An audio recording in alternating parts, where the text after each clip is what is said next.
बेहद की परम शांति। सभी व्यूअर्स को बेहद की परम शांति।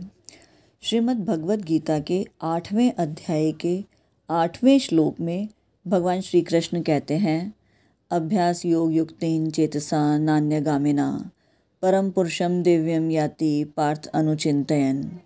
अर्थात हे पार्थ, हे प्रथानंदन, अभ्यास योग से युक्त और अन्य का चिंतन न करने वाले चित्त से परम दिव्य पुरुष का चिंतन करता हुआ शरीर छोड़ने वाला मनुष्य उसी को प्राप्त हो जाता है। यहाँ पर अभ्यास योग युक्तेन के द्वारा ये बताते हैं भगवान श्री कृष्ण कि इस पद में अभ्यास और योग ये दो शब्द आए हैं।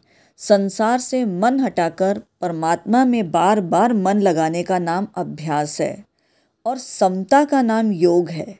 अभ्यास में मन लगने से प्रसन्नता होती है और मन न लगने से खिन्नता होती है। यह अभ्यास तो है परंतु अभ्यास योग नहीं है। यहाँ हमें ये समझना है कि अभ्यास योग क्या है। अगर अब भी हम प्रसन्नता और खिन्नता में उलझे रहेंगे तो वो अभ्यास योग नहीं होगा। ये अभ्यास तो होगा परंतु ये अभ्यास योग नहीं है। अब अभ्यास योग कब होगा? अभ्यास योग का अर्थ है जब प्रसन्नता और खिन्नता ये दोनों भी ना रहें। अगर चित्त में प्रसन्नता और खिन्नता हो भी जाए, क्योंकि ये मानव स्वभाव है कि चित्त में प्रसन्नता या खिन्नता कोई ना कोई भाव आ ही जाता है, पर ठीक है, हम अभ्यास के समय में अगर इस प्रकार का कोई भाव आ भी जाए तो उसको महत्व ना दें, केवल अपने लक्ष्य को ही महत्व दें। और अपना लक्ष्य क्या है? परमात्मा प्राप्ति, ईश्वर प्राप्ति। तो इसीलिए आवश्यक है कि सिर्फ अपने लक्ष्य को ही महत्व दें। अपने लक्ष्य पर दृढ़ रहना भी योग है। ऐसे योग से युक्त चित्त हो, अर्थात मनुष्य का चित्त में सिर्फ परमात्मा प्राप्ति का एकमात्र लक्ष्य इतना दृढ़ हो जाए तो यही योग है। आगे भगवान कहते हैं, चेतसा नान्यगामिना, अर्थात चित्त अन्यगामी न हो, अर्थात एक परमात्मा के सिवा दूसरा कोई लक्ष्य न हो। क्योंकि ये चित्त तो चंचल है, हम सभी जानते हैं, चित्त की चंचलता के बारे में सभी वाकिफ़ हैं। तो ये चित्त तो चंचल है और अगर हम परमात्मा में ध्यान लगाने की कोशिश करते हैं तो ये कहीं ना कहीं इधर उधर भागता ही रहता है, इसकी चंचल स्वभाव के कारण। तो अब यही मनुष्य को चाहिए अभ्यास के द्वारा कि इस चित्त को सिर्फ एकमात्र लक्ष्य जो परमात्मा प्राप्ति का है उसके अंदर लगाए और परमात्मा प्राप्ति के सिवा कोई दूसरा लक्ष्य न हो।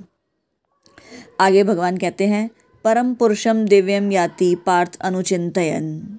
ऐसे चित्त से परम दिव्य पुरुष का अर्थात सगुण निराकार परमात्मा का चिंतन करते हुए शरीर छोड़ने वाला मनुष्य उसी परमात्मा को प्राप्त हो जाता है। तो इसके अंदर जैसे इससे पहले वाले श्लोक में भी हमने अंत मते सुगति और अंतिम समय में मनुष्य को किसका चिंतन करना चाहिए और किस प्रकार मनुष्य को भगवत स्मरण करना चाहिए, इसकी चर्चा हमने पहले 2 वीडियोस में की है। और उसमें भगवान ने यही नियम बताया था कि आप अंत समय में मनुष्य या प्राणी जिस भी चीज़ का स्मरण करता है वह उसी को प्राप्त करता है और अंतिम समय के स्मरण से ही उसकी आगे की गति तय होती है। इससे कोई उद्देश्य नहीं कि उसने जीवन भर क्या किया, परंतु यह महत्वपूर्ण है कि अंतिम समय में उसने क्या किया, किसका चिंतन किया, किसका स्मरण किया। वही प्राणी की आगे की गति को, आगे की योनि को तय करता है कि वो मुक्ति में जाएगा या वो किस योनि को प्राप्त करेगा। तो यहाँ भी भगवान श्री कृष्ण यही बताने का प्रयास कर रहे हैं कि अगर अभ्यास और योग के द्वारा मनुष्य अपने चित्त से परम दिव्य पुरुष का सगुण और अर्थात सगुण और निराकार परमात्मा का चिंतन करता है और इसी चिंतन के साथ वो शरीर छोड़ता है, अर्थात अंतिम समय में अगर उसने मनुष्य का ही चिंतन अर्थात अंतिम समय में उसने दिव्य परम पुरुष परमात्मा का ही चिंतन किया तो वह उसी को ही प्राप्त करेगा। इसीलिए अंतिम समय का चिंतन बहुत ही महत्वपूर्ण है और इसको अभ्यास के द्वारा, चूँकि अंत समय निश्चित नहीं है, इसीलिए अभ्यास के द्वारा इसको सदैव अपने जीवन में लाना होगा। सदैव उसी चिंतन में, भगवत स्मरण में रहना होगा, जैसा कि हमने पिछले वीडियो में बात की थी।